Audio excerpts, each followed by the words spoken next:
اللہ تبارک و تعالیٰ کے اس پیارے نظام میں اس چھوٹی سی جگہ پر ہم بیٹھے ہیں، ایک دوسرے کو ہم دیکھ رہے ہیں، اور اس میں ہماری جسمانی ضروریات کی بات ہو رہی تھی کہ پرندوں کو اپنے پر ہیں، بھینسوں کو، جانوروں کو ان کی جلد بڑی موٹی اور سخت ہے، وہ سارے ان کو اس طرح کی صلاحیتوں سے نوازا ہے کہ ان کو کوئی خاص انتظام کرنے کی ضرورت نہیں پڑتی۔ بھینس کو سردی میں کوٹ پہننے کی ضرورت نہیں ہوتی، خدا کی شان ہے۔ لیکن انسان کو اس طرح کی بناوٹ جسم عطا کیا ہے کہ اس کو ضرورتیں ہوتی ہیں، اس کو کپڑے چاہیے، اس کے بغیر وہ جسم اس کے لیے پریشانی کا باعث بنتا ہے۔ تو جسمانی پھر خوراک چاہیے، پھر اس کو ملنے جلنے کا بھی وقت چاہیے، یہ بھی انسان کی خواہش ہوتی ہے۔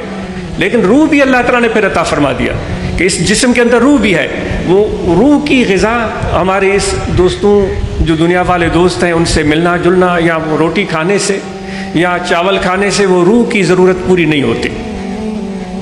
روح کی ضرورت تب پوری ہوتی ہے ان لوگوں کے ساتھ ہم بیٹھیں جن کے روح بیدار ہیں، جن کے روح آزاد ہیں، جن کے روح اللہ تعالیٰ کی معرفت کی طرف بڑھ چکے ہیں، جن کے روح اور قلب اللہ تعالیٰ کے قرب اور حضور کی طرف بڑھ چکے ہیں۔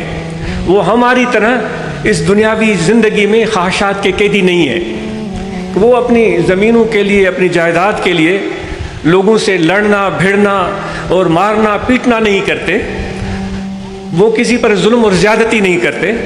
ان کی جسم تو آپ کو کمزور نظر آئیں گے، لیکن ان کے روح اور ان کے قلب بڑے توانا اور طاقتور ہوتے۔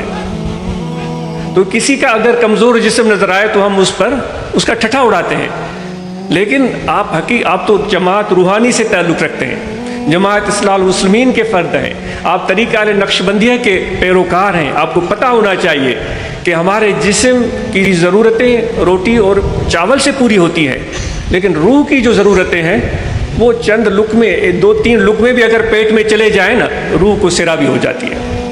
2-3 لقمے جس سے ہماری ضرورتیں پوری ہوں، روح کی سیرابی ہو جاتی ہے۔ لیکن جسم کو ہم پھر بھرتے ہیں، وہ ہماری اپنی خواہش ہوتی ہے کہ اور بھی چیزیں، کوئی کباب آ جائے، کوئی ٹکا آ جائے، کوئی میٹھا آ جائے، وہ جسم کو ہم بھرتے رہتے ہیں۔ پھر جسم کو اگر بھرنا چاہیں تو پھر وہ گندم کی بوری کی طرح بھرتے چلے جائیں، پھر وہ 2.5 من بھی ہو جاتا ہے۔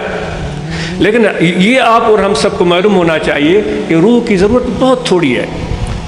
خوراک کے حوالے سے ہمارے روح کی ضرورت بہت تھوڑی ہے۔